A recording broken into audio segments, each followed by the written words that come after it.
Hi friends, எல்லாருக்கும் வணக்கம் and welcome back to my channel.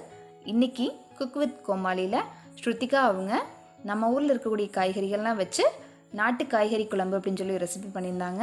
அதை எப்படி பண்ணலாம் அப்படிங்கிறத பார்க்கலாம். அதுக்கு முன்னாடி நம்ம சேனல் இப்போ தான் நீங்கள் ஃபஸ்ட் டைம் பார்க்குறீங்க அப்படின்னா மறக்காமல் நம்ம சேனலை சப்ஸ்கிரைப் பண்ணிக்கோங்க.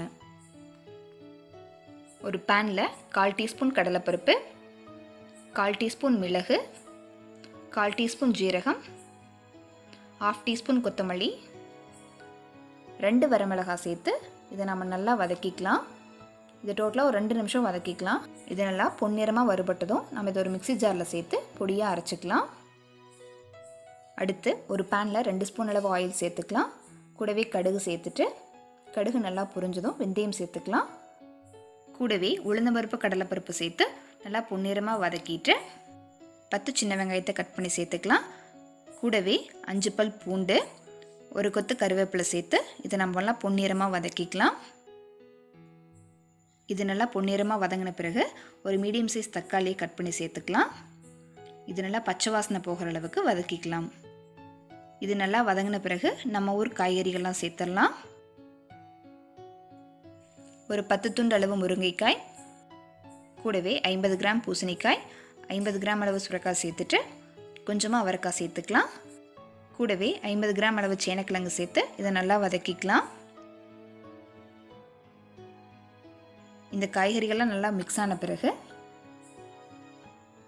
1/4 டீஸ்பூன் மஞ்சள் தூள், 1 டீஸ்பூன் கொத்தமல்லி தூள், 1/4 டீஸ்பூன் மிளகாய் தூள், நம்ம அரைச்சி வச்ச மசாலாவை சேர்த்துடலாம்.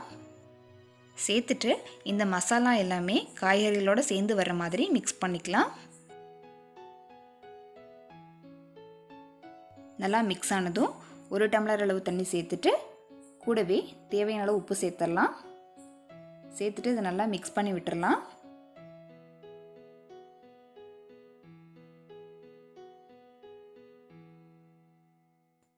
இதை மூடி வச்சு ஒரு 2 நிமிஷம் குக் பண்ணலாம். 2 நிமிஷத்துக்கு அப்புறம் நம்மளுடைய காரக்குழம்பு நல்லாவே திக்காயிடுச்சு.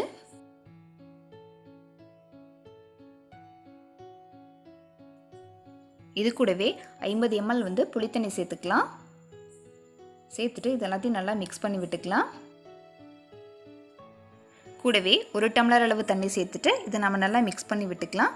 இந்த ஸ்டேஜில் நம்மளுடைய உப்பை செக் பண்ணிக்கலாம். திரும்பவும் மூடி வச்சு நம்ம 2 நிமிஷம் குக் பண்ணிக்கலாம். 2 நிமிஷத்துக்கு அப்புறம் நம்மளோட கிரேவி நல்லா திக்காக மாறிடுச்சு. கடைசியாக நம்ம இதில் கொஞ்சமாக கொத்தமல்லி இலை தூவி நம்ம ஸ்டவ்வை ஆஃப் பண்ணிடலாம். இதை நல்லா மிக்ஸ் பண்ணி விட்டுட்டு நம்ம இதை வேற ஒரு பவுலுக்கு மாற்றிடலாம். அவ்வளோதாங்க, நம்மளுடைய நாட்டு காய்கறி குழம்பு ரெடி ஆயிடுச்சு.